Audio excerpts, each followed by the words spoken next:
Então, você não deve nada para a seita, não deve nada para o seu pastor, não deve nada para ninguém. Você precisa buscar a Cristo, ele ser seu mestre e seu salvador.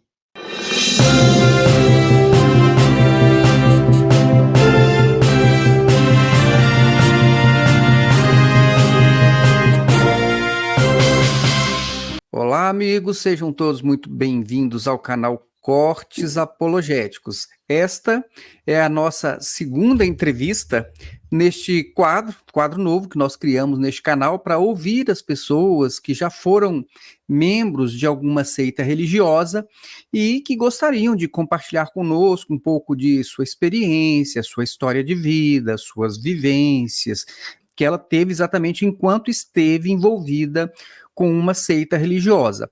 E também essas pessoas têm a oportunidade de falar um pouquinho como que elas chegaram à conclusão de que elas estavam numa seita e também sobre a necessidade que elas viram de se desligar e contar e compartilhar um pouquinho daquilo que elas passaram. Bom, a nossa primeira entrevista foi com a Vânia Mor, que é uma ex-membro dos Mórmons, a Igreja de Jesus Cristo dos Santos Últimos Dias, e hoje nós temos aqui um convidado muito especial, que é Joaquim Wallace de Souza. Ele vai trazer para nós um pouquinho da sua história de vida, a sua passagem por uma seita e compartilhar conosco aqui um pouquinho da sua visão. Joaquim, seja muito bem-vindo ao canal Cortes Apologéticos. Eu que agradeço, né? É uma honra sempre poder colaborar com esse trabalho. E quanto mais pessoas ouvem a gente, mais pessoas se libertam. Amém, Joaquim. Bom, Joaquim, então, não sei neste canal se as pessoas já te conhecem, mas então eu gostaria que você se apresentasse, falasse um pouquinho quem é o Joaquim, né, de onde veio o Joaquim, falar um pouquinho da sua história de vida, da sua experiência religiosa, antes mesmo de integrar uma seita. Você pode nos falar um pouquinho sobre você, se apresentar, inclusive? Com certeza. Eu tenho mais 10 irmãos, né? Nós éramos em 11, perdi uma irmã, né? Infelizmente, né? Precoce por causa do diabetes. E a minha vida começou muito cedo, pastor Saulo, porque nós éramos. Eu sou de família, minha família é uma família muito antiga, né? Meu pai, em 1916, você imagina o tipo de cultura que ele tinha. Então, o menino tinha que fazer alguma coisa. Então, lá na minha cidade, que eu nasci, aí em Aimorés, Minas Gerais, né? Para quem vai ver esse vídeo, pode comprovar, né? Eu já vendia picolé pro seu Joel aos 6 anos de idade.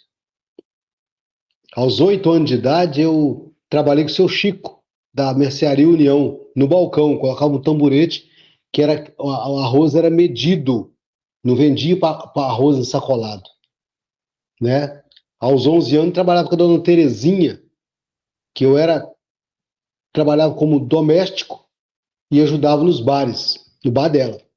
Dona Terezinha Valentim, uma mulher de honra, mulher de fibra, também de Aimorés, né?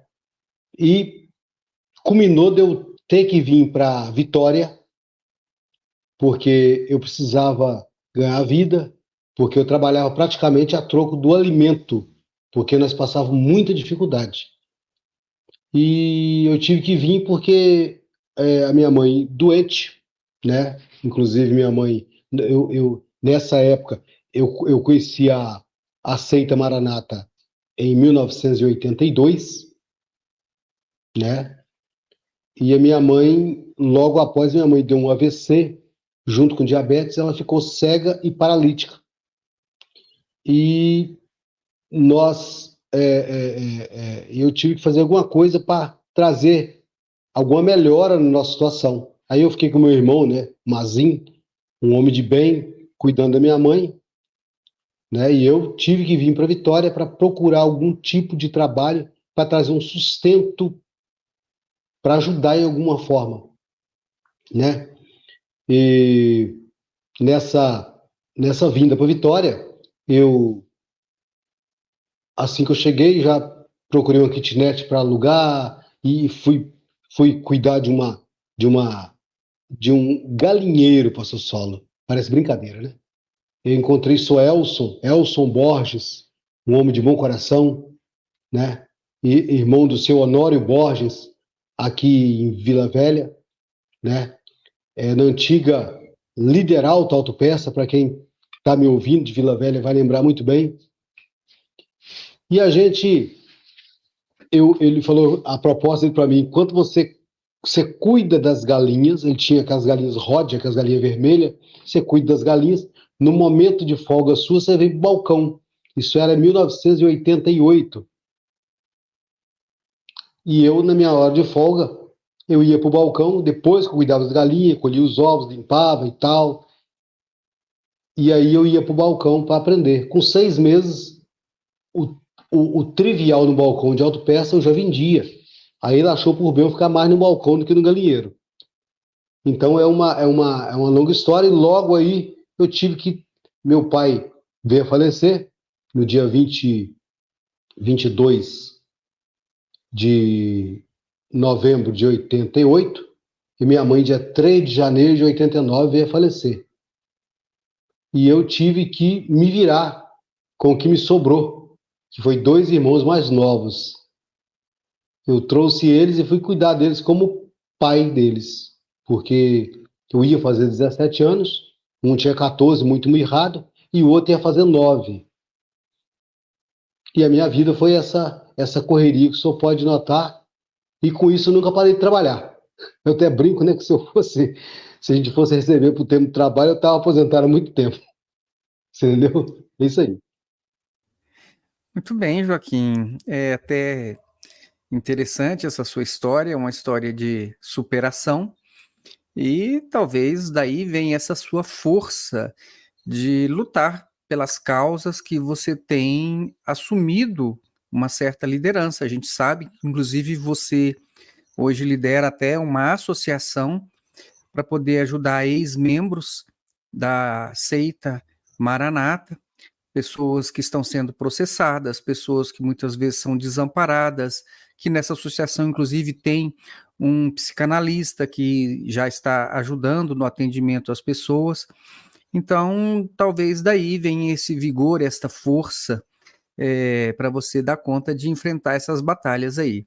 Mas, Joaquim, da questão espiritual, vamos dizer assim, religiosa, antes de você ingressar na seita Maranata, você teve alguma experiência religiosa antes da seita Maranata?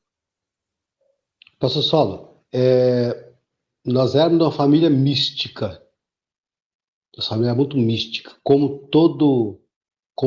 Antigamente era comum a gente ir na igreja católica, participar das cerimônias, e também participar de culto espíritas, né, reuniões espíritas. E nós fazíamos as duas coisas antes de entrar na seita Maranata. Então a gente nunca teve um viés de evangélico. Nós éramos católicos, mas 2 vezes por semana a minha mãe nos levava, a gente frequentava alguns centros espíritas em Aimorés, Minas Gerais. Então essa é a experiência que eu tive antes de chegar na ICE. Ok, e como foi então que você conheceu a seita Maranata, e acredito que então naquele tempo você entendeu que era uma igreja evangélica. Como foi? Como foi essa aproximação? Você foi convidado? Você foi levado por alguém? Como foi este primeiro contato? Você pode nos falar como foi esse seu ingresso na seita Maranata? Eu antes de... Eu ouvia muito dizer, né? Jesus vai voltar, Jesus vem, né? E era uma pregação assim, muito contundente. Até que não era só da Maranata, não. Na frente da minha casa, em Aimorés, né? Que eu morava na rua Doutor Hugo Lopes Nali, né? No 686 da Igrejinha, né? e em frente à minha casa tinha a Igreja Batista Central, e era falado muito sobre a volta de Jesus, e aquilo me chamava atenção, pastor Saulo. Me chamava atenção, e eu precisava de uma resposta que eu não tinha aonde eu estava, né? Eu fui perguntar a um padre que tinha na paróquia que eu estava, lá no, né, um padre, ele não deu muita resposta para mim. Então, achei a resposta dele muito vaga e comecei a buscar informações. Mas eu não sei se o senhor nota isso. A gente procura um lugar que a gente se sente bem. E esse tal de lugar se sente bem, muitas vezes a gente tem que concordar com aquilo que a gente acredita. Aí eu fui na Igreja Batista, não gostei. Presbiteriana também, não gostei. Fui na Adventista também, não gostei. Aí tive na Maranata. A Maranata, pastor Saulo, ela me chamou atenção. Ela me chamou atenção pelo fato da serenidade dos cultos. E a tal da visão e revelação. E eu via muito isso nos centros espíritas que a gente ia. Então, o que eu fazia? Eu falei, gente, agora eu achei um lugar que também gosta de visão e de revelação, de adivinhação, no caso. E eu acabei entrando para Maranata em 1982, e aí eu não saí mais. Mas o Maranata adequou a fé que ela estava me apresentando àquilo que eu acreditava. Então foi assim. Eu acredito assim que não foi nem aceitar Jesus, né? Eu acredito que foi. Eu encontrei alguém que falasse um pouco de Jesus, mas que tinha algum sincretismo dentro daquilo que eu acreditava, que a gente aprendia dentro dos centros espíritas que a gente ia. Certo. E até como a gente já falou, você é uma pessoa que é sempre muito ativa, muito envolvida e que realmente, quando acredita numa coisa, luta por aquilo. Então, quando você ingressou na Seita Maranata, você desenvolveu esse seu talento ali dentro? Se envolveu em algum trabalho, algum serviço, alguma liderança? Como que foi a sua participação dentro da Seita Maranata? Pastor Saulo, eu já dei aula para jovens, já fui à frente do grupo de louvor, já viajei bastante. Eu ia, inclusive, nos Manaís Domingo Martins, fazer vigília, orar à noite, entendeu? E culto profético, sabe? Porque quando falo em desenvolver talento, eu falo que é desenvolver, me perdoa, desenvolver, como dizem no Espiritismo, a espiritualidade. Você entendeu? E isso era um negócio complicado, porque eu achava, pastor Sola, que tudo que eu dizia era revelação. Mas era algo que eu tinha trazido lá do kardecismo e transportado para dentro da Maranata. Entendeu? Inclusive, eu afirmo em dizer que há muita sistema espiritista dentro da seita Maranata. Entendeu? Que as pessoas acham que é de Deus e que não é de Deus. É tanto que tem causado muito estrago na seita Maranata, nos membros da seita. Ah, entendi. E então, ali você participou e desde muito jovem, pelo que você falou, né? Então você entrou na Seita Maranata e ainda entre seus 17 11 e 18 anos. anos? Quantos? 11 anos. 11 Com anos. 11 anos. Pois é, 11 então, anos. então ainda uma Um criança, né? menino.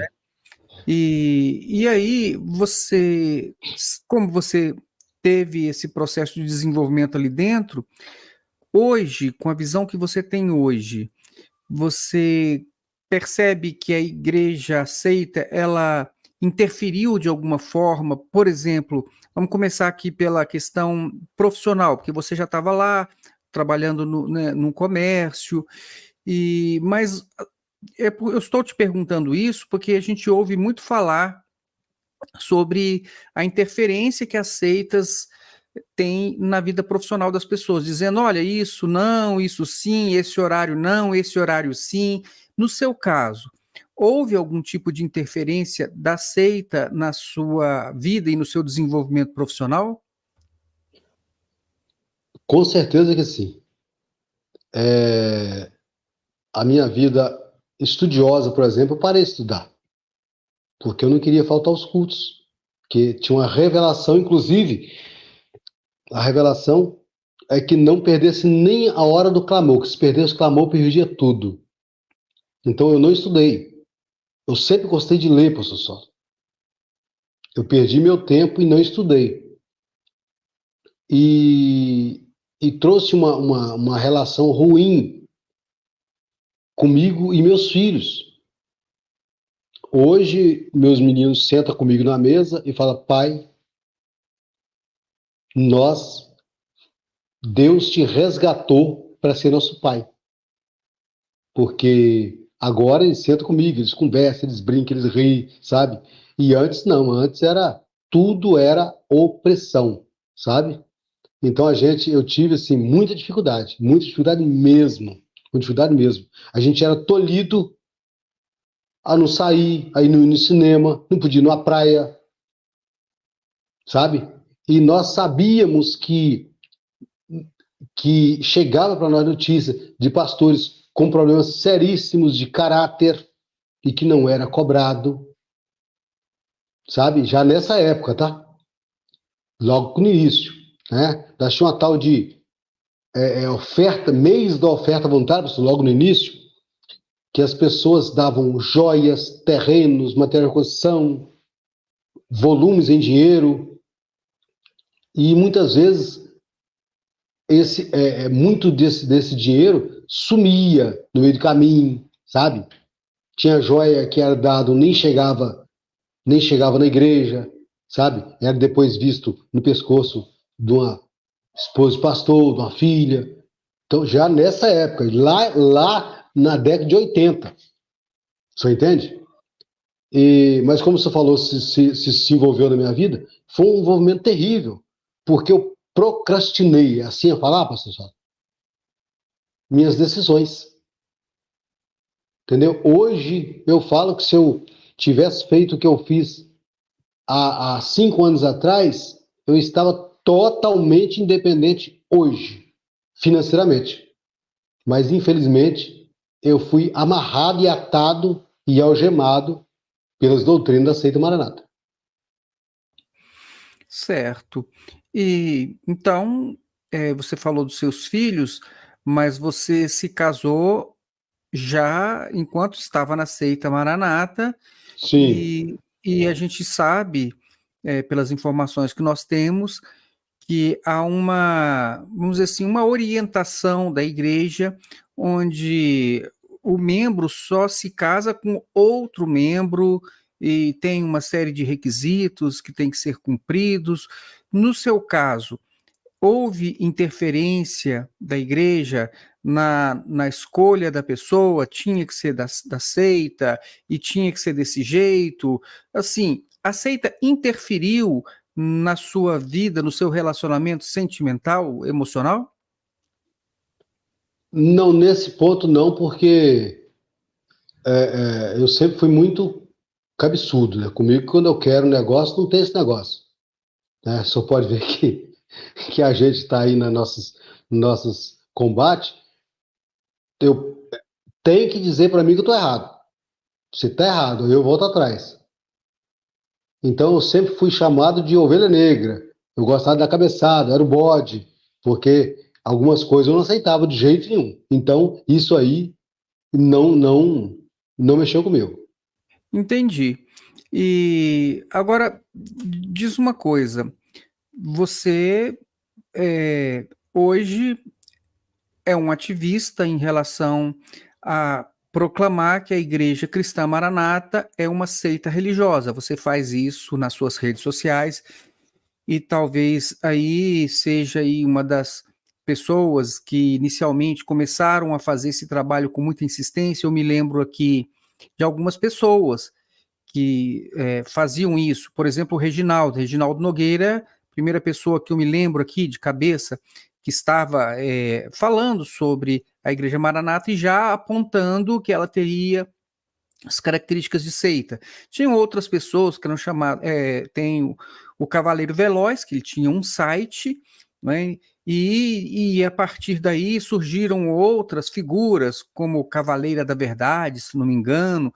Então começou um movimento na rede social, no Facebook, no tempo, e você pegou isso aí e também até hoje você nas redes sociais você vem dizendo, olha, a Igreja Cristã Maranata é uma seita religiosa, não é uma igreja cristã e evangélica como parece.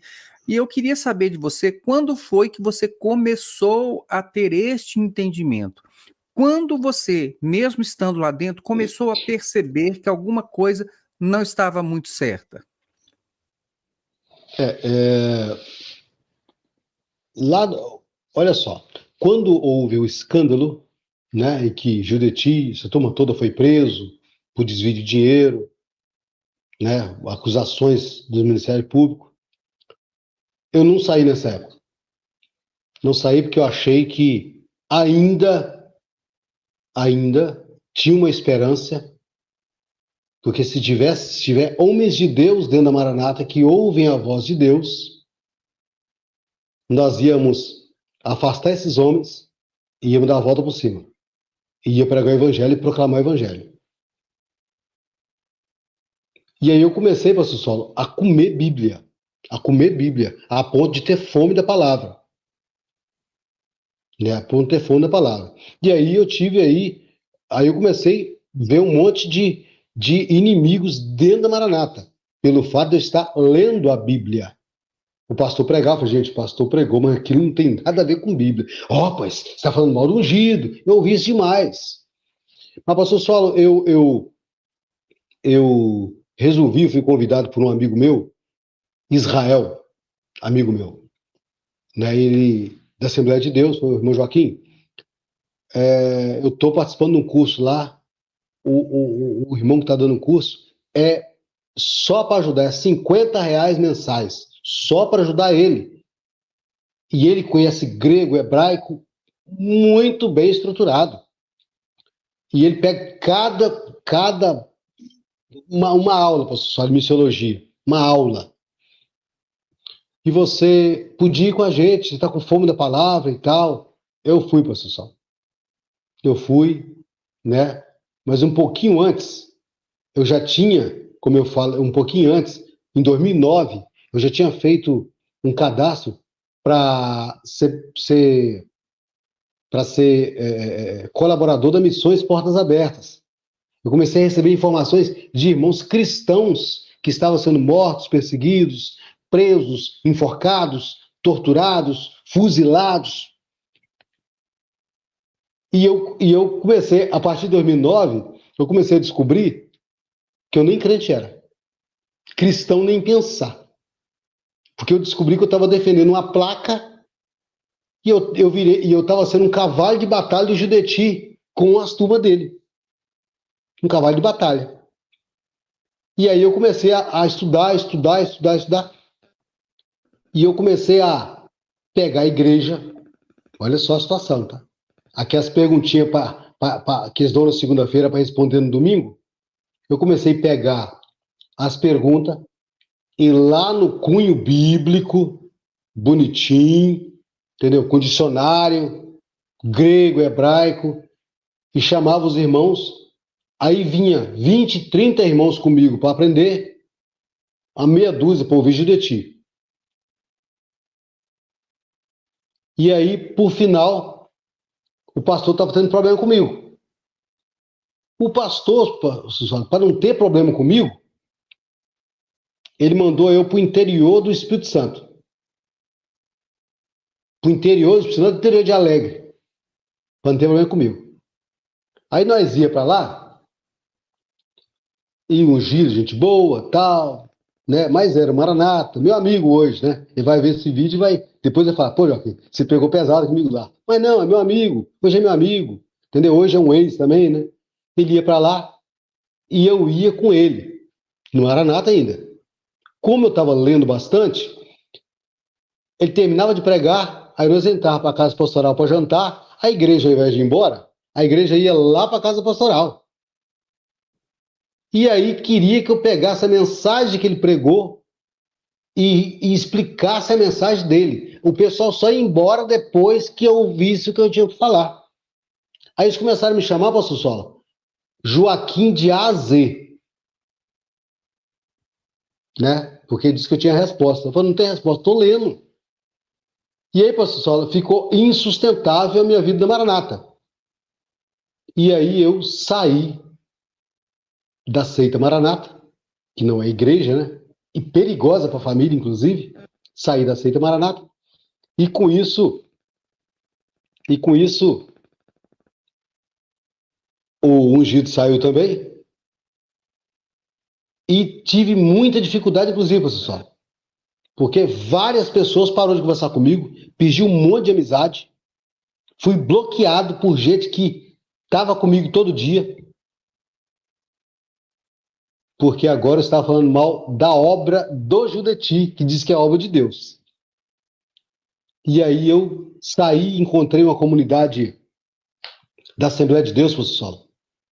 Minha primeira comunidade que eu fui, lá de Praia de Carapebus, né? Um abraço aí para a família Pestana, né, da Praia de Carapebus. Família maravilhosa, povo maravilhoso. Pastor Solo, acolhimento nota 10. Eu me senti em casa e sempre que eu tenho que ir lá, eu falo, gente, eu preciso ir lá dar um abraço aos meus irmãos. Porque você sente satisfação em estar em comunhão. Você entendeu? Satisfação. E eu não vinha na Maranata. Porque primeiro eu descobri que eu nem crente era. Porque eu não tinha a Bíblia como base de fé. E depois descobri que não era cristão. Porque eu não parecia nada com Cristo. Eu estava bem longe dele. Que cristão é aquele que está procurando se parecer com Cristo. E aí eu descobri que a seita Maranata, além dela ser anticristã, ela é inimiga de Cristo e do Evangelho. E aí, pastor Solo, eu sou um dos poucos que nunca mais pus nem um pé na seita Maranata. E para mim continuar, mim conseguir fazer isso, pastor Solo, eu mesmo fiz uma terapia para mim. Porque a Maranata tem os hinos que trazem tristeza, amargura, depressão. E eu resolvi a nunca mais ouvir um hino da Maranata. Não lembrar nada de Maranata. Maranata, para mim, era agora inimiga de Cristo, inimigo da mensagem da cruz, inimigo do Evangelho de Cristo, inimigo dos cristãos, que é tanto que o Gidete hoje fala do cristianismo. E eu nunca mais ouvi. Se eu falar para o senhor que desde 2014 que eu saí, que eu ouvi um hino da Maranata, eu vou mentir para o senhor. Eu nunca mais ouvi o hino da Maranata. Entendeu? Então, é um hino que, me dá saúde espiritual e tal, e que negócio todo. Pastor Solo, depressão, depressão, depressão. Sabe? E eu digo mais para os irmãos da Maranata, a maioria das pessoas da Maranata que são muito usados, pastor Solo. É dons, é visão, é revelação. Eles sempre têm uma outra pessoa morando dentro deles. Sempre tem outra pessoa morando dentro deles. Tem um cruel. Tem um trapaceiro. Tem um ignorante. Tem aquele que dá coice na mulher em casa. Tem aquele que maltrata os filhos. Tem aquele que dá cheque sem fundo. Tem aquele que compra e não paga. E tem aquele que é pervertido. Aquele que tem muito dom, né? E eu tenho certeza que quando o senhor colocar o vídeo, muitas pessoas vão dizer isso aí nos comentários. Quanto mais usado, mais problemático é. Sabe? Mais problemático é. Então, essa aí é a minha saída. E eu acho que foi bom, porque eu não saí com sequela nenhuma, professor. Não saí com sequela nenhuma. Eu saí cheio de vontade de contar para todo mundo. Escuta, sai fora disso. Então, eu até ia te perguntar, porque na medida que nós estudamos sobre seitas religiosas, nós identificamos que uma prática comum é a difusão de uma teologia do medo, é amedrontar as pessoas para que elas não deixem a seita. Então, elas ficam com medo de sair, de perder a salvação, de sofrer um acidente, de contrair um câncer, da família ser destruída, enfim, de ser acometido, assim, alcançado por alguma desgraça. Eles dão ênfase muito nas mensagens, amedrontam, inclusive, com a história de Jesus vai voltar, se você não estiver aqui, se você não estiver preparado, se você não estiver na igreja, se você não estiver assistindo a EBD. Então, eles ficam associando, inclusive, as suas atividades com a própria salvação e com um perigo de não estar obedecendo ali as regras, os rituais, e até no caso de quem se desliga, de ser atacado pelo diabo e coisas desse tipo. Mas você acabou de falar que você saiu, né, bem liberto, então eu só queria que você confirmasse. Então, não chegou a sentir em momento nenhum, mesmo sabendo e tendo consciência dessa teologia do medo, não chegou em momento algum a sentir nenhum receio pelo fato de estar se desligando da seita? Não, não cheguei porque, como eu falei para o senhor, Bíblia, né, pastor Saulo? Tem promessas na palavra de Deus, que Deus é o nosso guarda, Ele que vela por nós. Então, né, se Deus não vigiar a casa, em vão vigia os sentinela, se Deus não guardar a casa. Então, eu tenho mania de trazer muito a Bíblia para o meu dia a dia, pastor Saulo. Né? Eu vejo lá, Salmo 91, aquele que habita no esconderijo do Altíssimo, tem que estar junto com Deus, tem que estar ali, ó, na sala, aprendendo. Então você não preocupa não, vai cair 10 mil à sua direita, 1.000 à sua esquerda, não tem problema. Então essa história de que vai acontecer isso, vai cair um avião, não sei o quê, a gente brincava no interior de Minas, praga de urubu magro não pega urubu gordo. Então, essas pragas só voltam para eles, é como bumerangue, entendeu? Aí eu faço até uma pergunta aqui, pergunta a eles como é que eles estão, os filhos, as famílias, tudo destruído, pastor Sol. É como se eles olhassem para o espelho e falassem com eles mesmo. Ó, vai acontecer isso, vai mesmo, vai acontecer aquilo, vai mesmo, entendeu? Então, eu saí felicidade total, pastor Sol, total. Né? Apesar que o senhor sabe, né? Talvez na próxima pergunta sobre os processos, né? A dificuldade foi muita, que tentaram me calar de todo jeito, mas eu estou aqui de pé para mostrar para vocês que a vida fora da seita, e estou bem, feliz, vivendo e tentando ajudar outros a viver. Sim, Joaquim, eu vou chegar nos processos, mas antes, só para complementar, até para esclarecer, que você falou algumas vezes aí sobre Gedeuti, não sei se todas as pessoas deste canal conhecem, mas Gedeuti Gueiros é o presidente, também o fundador da Igreja Cristã Maranata. Então, só para esclarecer para quem não conhece a seita Maranata. Mas, Joaquim, você até chegou a dizer já que quando você se desligou, teve, então, sentiu pelo menos um certo afastamento de pessoas que eram amigos e tudo. Agora, tudo bem, a gente até entende que as pessoas elas se agrupam, né? Então, poxa vida, eu estou neste grupo aqui, então eu tenho uma atividade final de semana, mas você não quer participar dessa atividade, participa de outra e tal.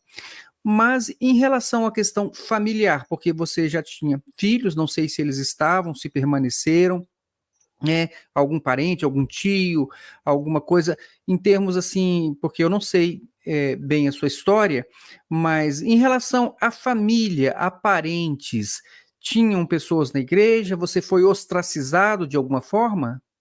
Na realidade, professor, eu tenho só um irmão que continua na ICM. Né? A gente conversa muito pouco, né? Até pela correria. Até que eu não sinto que há uma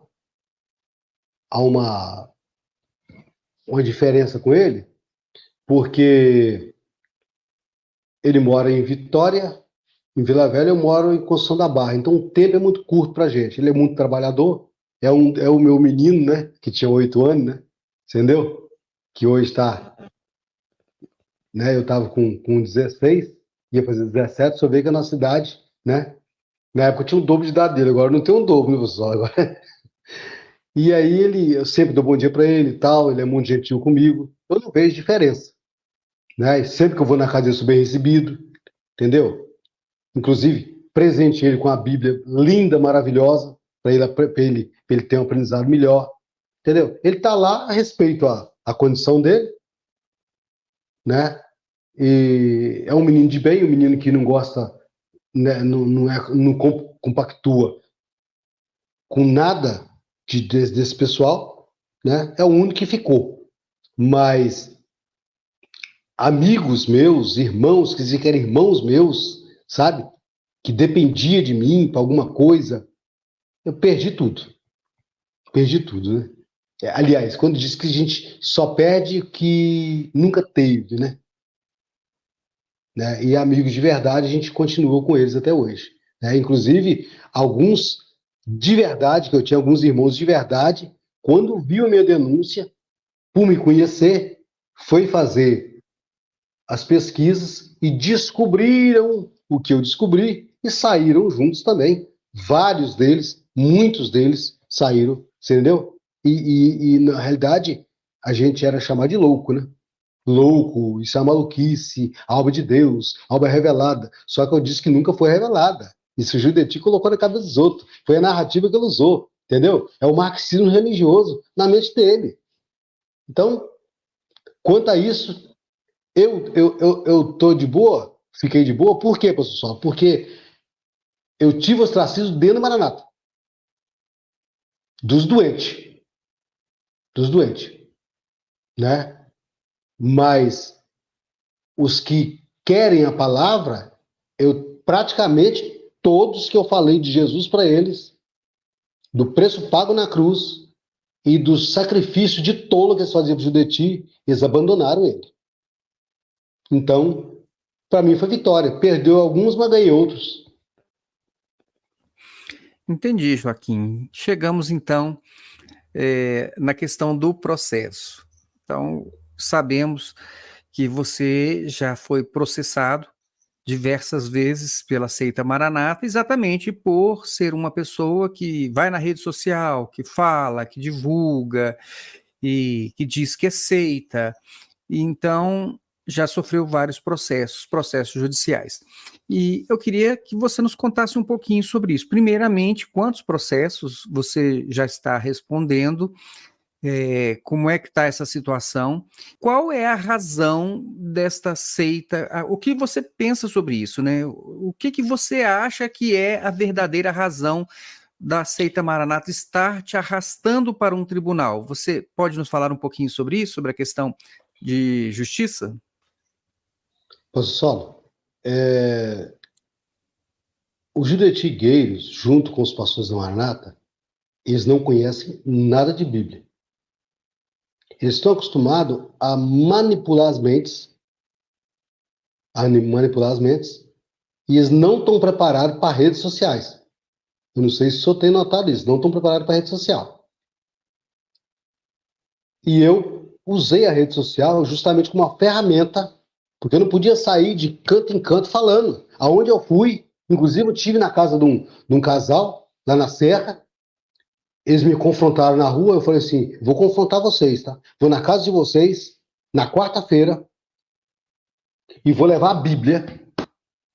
Tudo que vocês disserem para mim, vocês precisam dizer pela Bíblia, porque eu sou cristão. E tudo que eu disser para vocês, eu vou mostrar na Bíblia.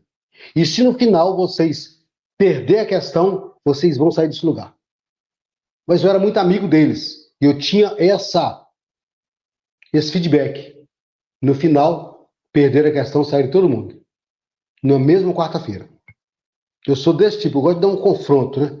Mas aí, pastor Sol, eu estou falando dos processos, mas anterior aos processos, pastor Sol, antes de vir um primeiro processo, eu recebi uma ligação ameaçando eu e meu filho de morte. Eu e John, sabe? Ameaçando de morte. O que eu fiz? Fui em delegacia da Polícia Civil em Cobilândia, levei o áudio e fiz um boletim de ocorrência. Eu estou falando isso, irmãos, para vocês entenderem o que é seita. E o perigo do Judeti ficar pregando o extremismo no YouTube. Né? Eu imagino que seja de lá do presbitério. Mas eu não posso confirmar se é do presbitério, só sei que eu recebi uma ameaça de morte.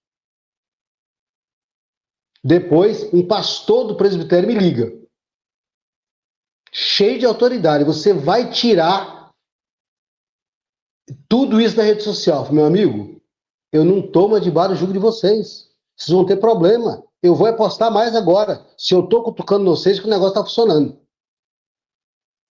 Aí começou, pastor Saulo, começou a chegar os processos. Hoje eu tenho 11 processos da Maranata, nenhum trânsito julgado em favor deles, nenhum trânsito julgado em favor deles. Ao contrário, nós temos já trânsito julgado favorável a nós. E tenho 2 processos de Amadeu Loureiro Lopes contra mim. Então, talvez seja bom, Joaquim, você dizer quem é Amadeu Loureiro Lopes, porque as pessoas deste canal podem não saber. Amadeu Loureiro Lopes, ele é pastor da Maranata, médico e professor de seminário. Né? Eu não posso relatar as questões do processo, mas que alguém tiver intimidade com ele, perguntar a ele por que ele me processou. Né? Por que ele me processou, que ele deve saber por quê. Mas a Maranata me arrastou para os tribunais porque eu sou muito incisivo, pastor Saulo. Porque, como o senhor falou, a vida que eu levei foi uma vida muito difícil. E eu tenho no meu coração que eu não quero que o meu irmão passe o que eu passei nas mãos desse povo. Que eu vivia 24 horas para esse povo. Tinha dia chovendo, eu de guarda-chuva, ia para madrugada, orar 10 minutos e voltar para casa debaixo de chuva. Dizendo que é Deus que revelou. Isso é tudo mentira. É tudo mentira. E eu fui para a rede social falar aquilo que eu sentia. Nenhum momento, pastor Sola, eu fui chamar alguém de vagabundo, safado, sem vergonha, nada. Eu fui falar de mensagem. Eu não ataco o mensageiro. Fui falar de mensagem. E eles não me processaram a fim de ganhar ou de perder, pastor Sola. Eles me processaram para me trazer prejuízo material e evitar que eu e me causar medo para me amordaçar. Mas como sou, só voltando aqui, talvez, né? Como eu vi que eles começaram a me processar, aí eu montei um grupo de WhatsApp. E convidei todos os irmãos que concordavam comigo para entrar no grupo. E entrou todo mundo no grupo. E logo nós começamos a montar, um ajudando o outro. Tá? Para conter os processos. E os irmãos que vieram, todo mundo abriu as mãos, cada um tinha irmão, dava R$5, R$10 e tal, e a gente pagava os processos. E nós não paramos. E eles estimulando, não, Joaquim, nós vamos te ajudar, né? E aí nasceu Amai-vos, que é uma forma da gente confrontar essa seita e não nos minar financeiramente. Entendeu?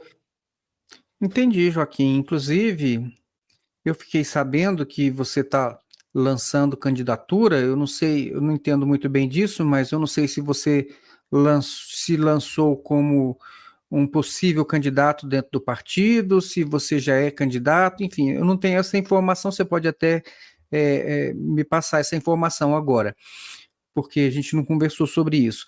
Mas o que eu queria saber é o seguinte: essa ideia de se lançar como um candidato à Câmara Municipal aí da sua cidade, essa ideia tem alguma relação com o fato de você ser um ativista em relação às pessoas que se desligaram de uma seita, como você mesmo falou aí, nós já citamos a questão da associação, criou uma associação, ajuda pessoas que estão passando por alguma necessidade, encaminham para um tratamento de psiquiatria, de psicologia, de psicanálise, e também ajuda pessoas, inclusive até eu já vi ajudas em questões de socorro, de alimentação, e inclusive ajudando as pessoas que estão sendo processadas judicialmente.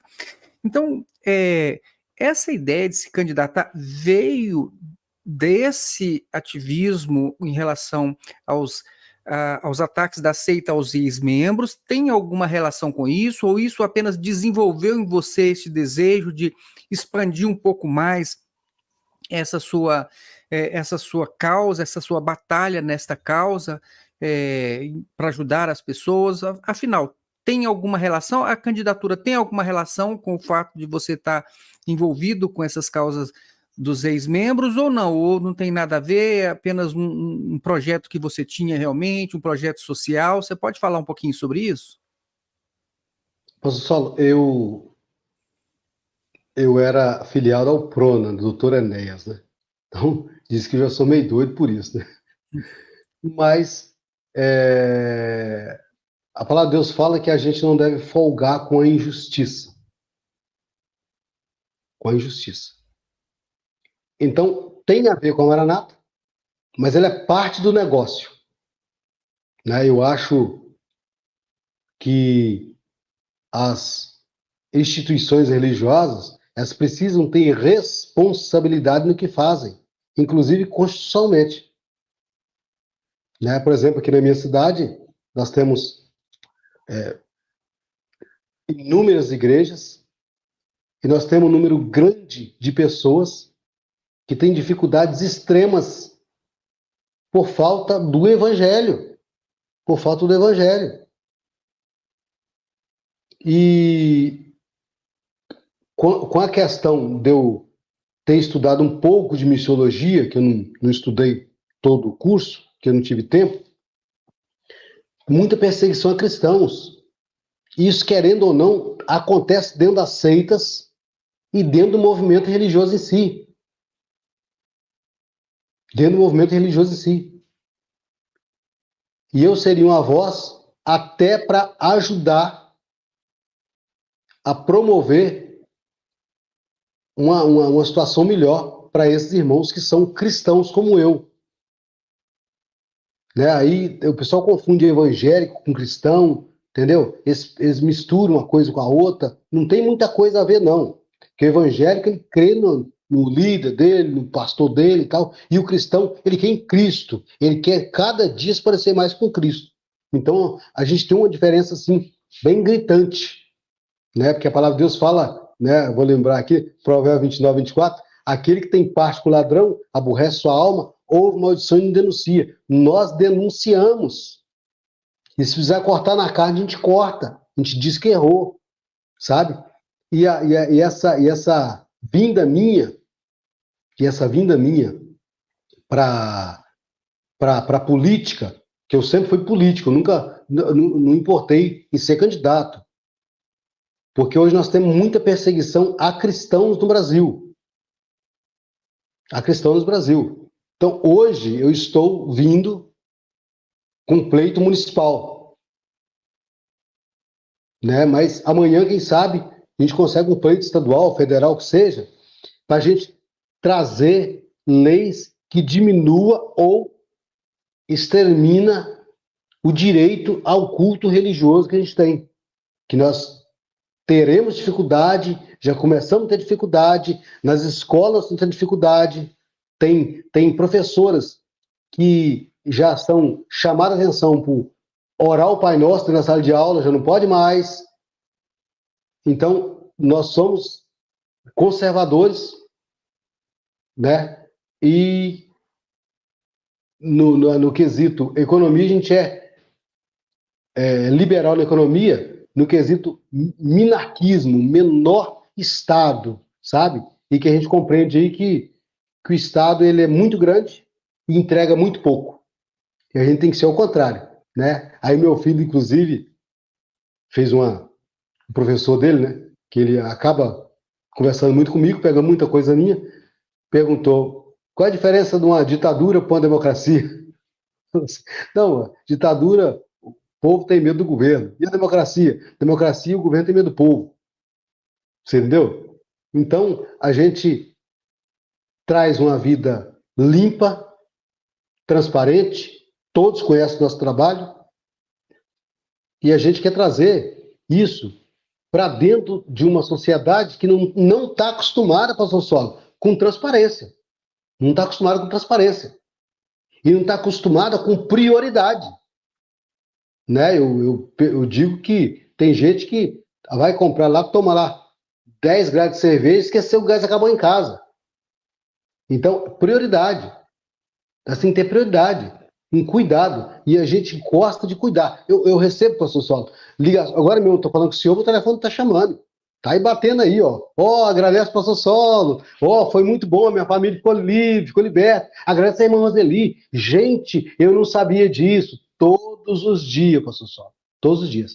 Então, essa aspiração minha a um cargo político é justamente para tentar moldar uma nova cara dentro do sistema, porque tem gente, professor, que diz que defende os cristãos, mas ele não defende nada, defende só um modo religioso de viver.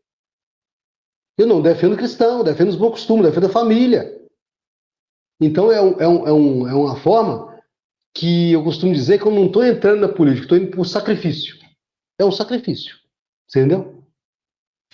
Entendi. Eu só não entendi se você já é candidato ou você está participando das prévias para ser candidato. Já tem Não, alguma coisa oficial? não, é prévia. Nossas prévias vai ser dia 4. Ah, Nossas prévias vai ser dia 4, né? E aí eu tô aí esperando, né, porque talvez eu venha como vereador, né? Mas como a gente obedece à ordem do partido, que eu sou do PL, né? Possa ser que a gente tem que subir para a cabeça de chapa para ficar ao lado do prefeito. Possa ser.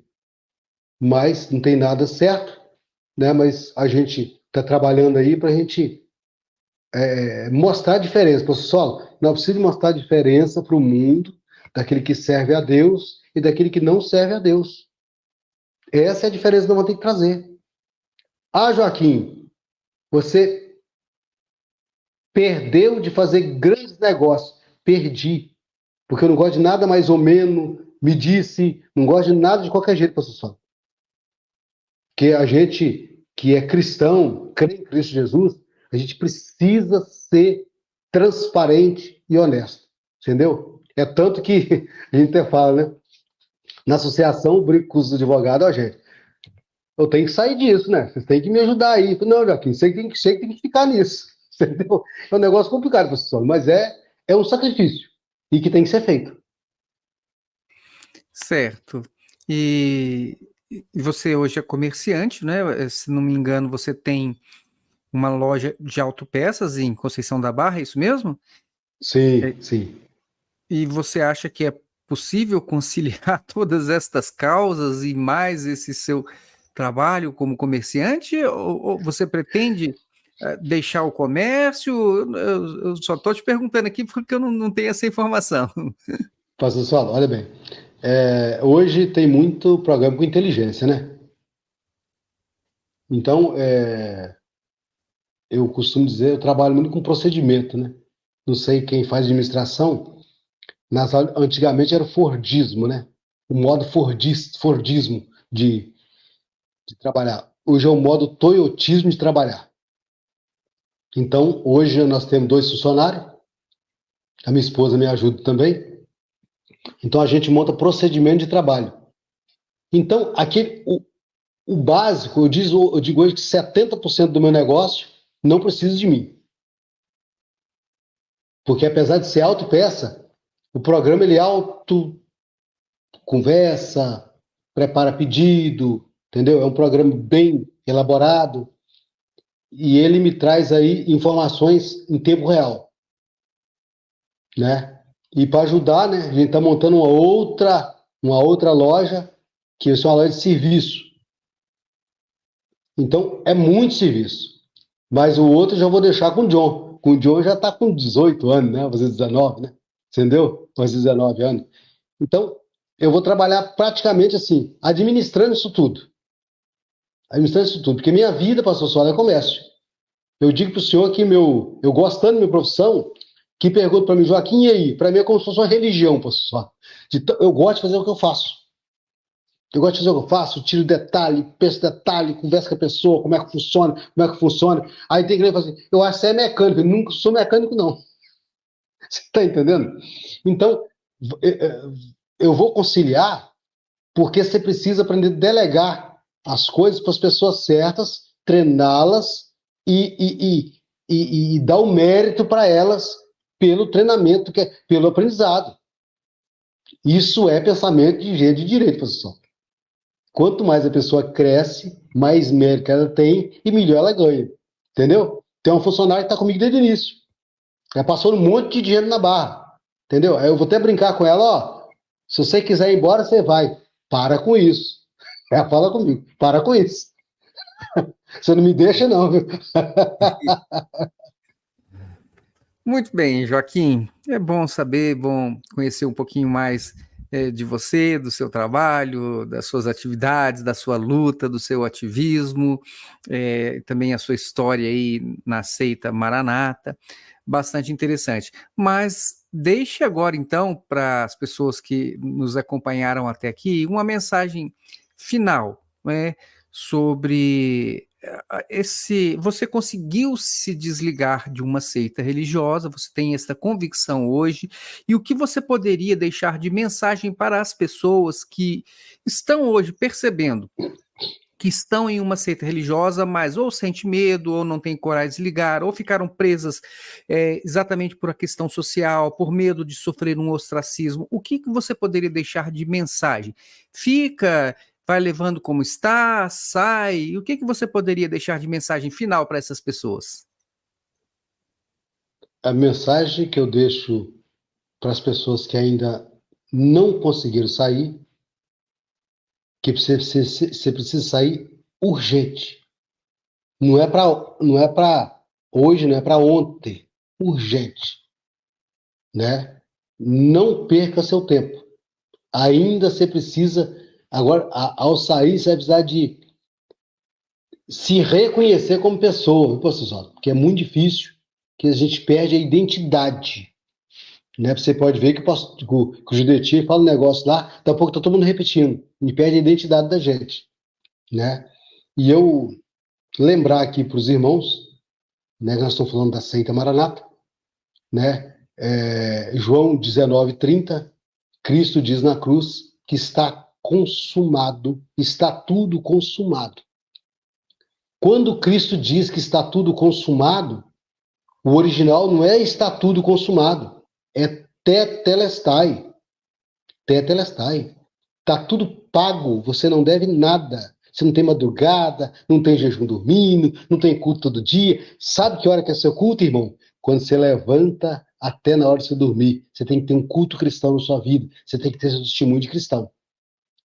Então, tá tudo pago, você não deve nada. Eu te pergunto, se você ainda perguntar para mim, mas como está tudo pago? Eu vou te fazer uma pergunta. Você paga a fatura do seu cartão 2 vezes? Se alguém já pagou?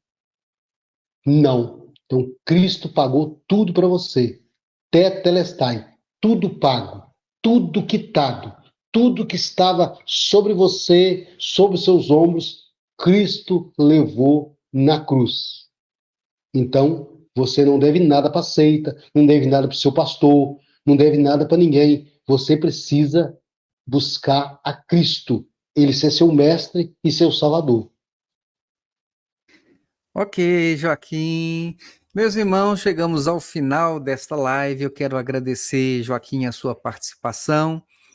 Gentilmente aceitou o nosso convite para poder estar aqui, olha, praticamente inaugurando, né, a segunda entrevista deste canal. Então, eu quero te agradecer por estar apoiando este trabalho. Quero agradecer também a você, meu irmão, que nos acompanhou até aqui, que já acompanha o nosso trabalho em outros canais, está nos apoiando para que este também possa se desenvolver. Muito obrigado por ter assistido, né, esta história de superação aqui do Joaquim. Que Deus abençoe a todos. Desejo que fiquem bem, que fiquem na paz de Jesus, e nós nos encontramos então na nossa próxima entrevista. Um abraço a todos, fiquem com Deus. Tchau, tchau.